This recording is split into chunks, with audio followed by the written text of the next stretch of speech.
eu lembro bem desse vídeo, realmente é uma cena bizarra, né? O que mostra que naquele dia, efetivamente, no dia 8 de janeiro, né, havia uma situação completamente anômala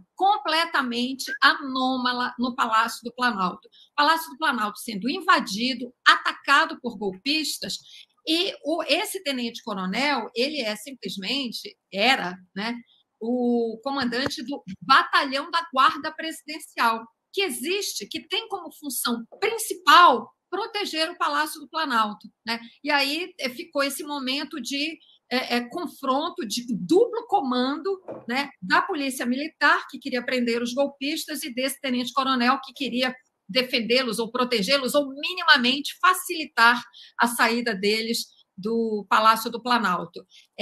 Nós temos aí várias coisas a observar. Primeiro, são 80 militares convocados, intimados pela Polícia Federal para prestar depoimento, né?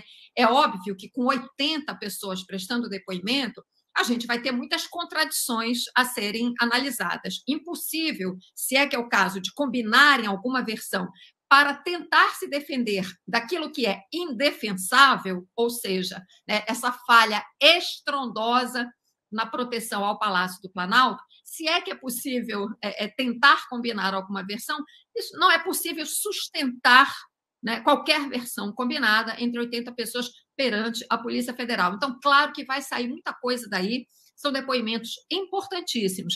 E é preciso assinalar o seguinte: isso também só está sendo possível por causa da decisão do Alexandre de Moraes de que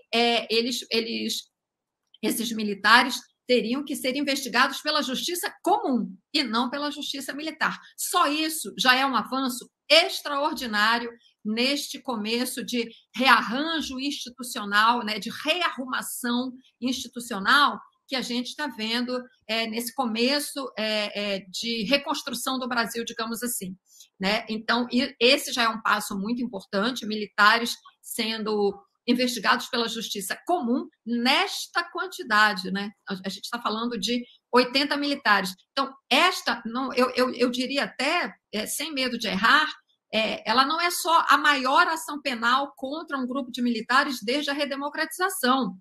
Eu não consigo lembrar de uma ação penal envolvendo tantos militares, assim, não consigo lembrar quando foi que isso aconteceu no Brasil, na história contemporânea brasileira ou na história recente do Brasil.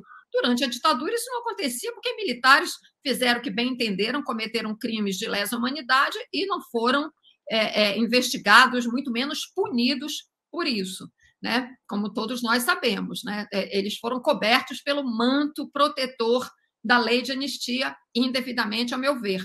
E na redemocratização, não me lembro também de um processo envolvendo 80 militares. Portanto, isso é um marco fundamental, inclusive para a gente entender a atual conjuntura, e isto deve se inscrever, a bem da verdade e da honestidade intelectual, em qualquer análise desses primeiros 100 dias do governo Lula.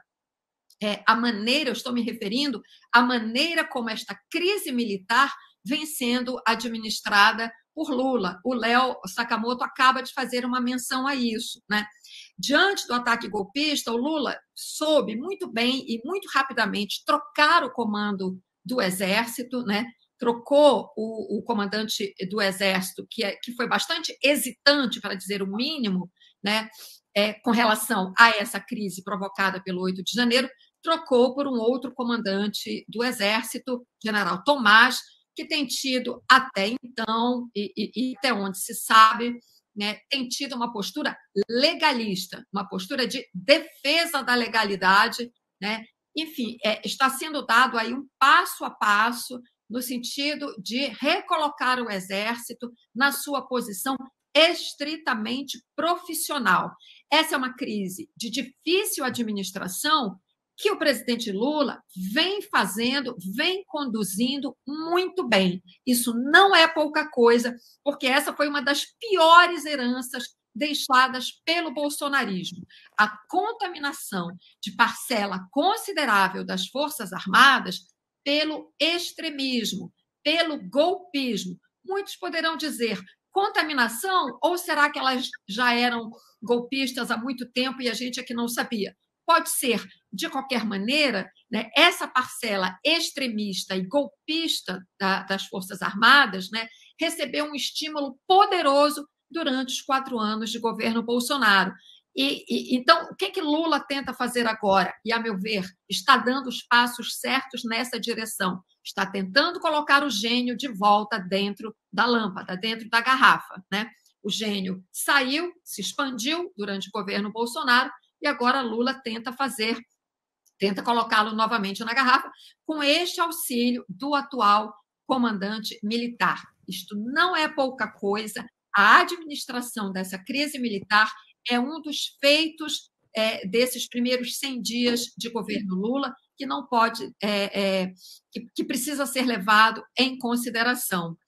Então, esse é um primeiro aspecto da importância destes depoimentos na Polícia Federal, para que se saiba exatamente qual foi o papel do Batalhão da Guarda Presidencial naquele momento e do Comando Militar do Planalto. São duas estruturas, duas instâncias hierárquicas do Exército em Brasília, né, do Exército em Brasília, destinadas a proteger a sede principal do Poder Federal no Brasil e que falharam estrondosamente, né? Como ficou claro, naquele dia, isso ficou muito claro, com a entrada dos golpistas atuando livremente por algumas horas no Palácio do Planalto.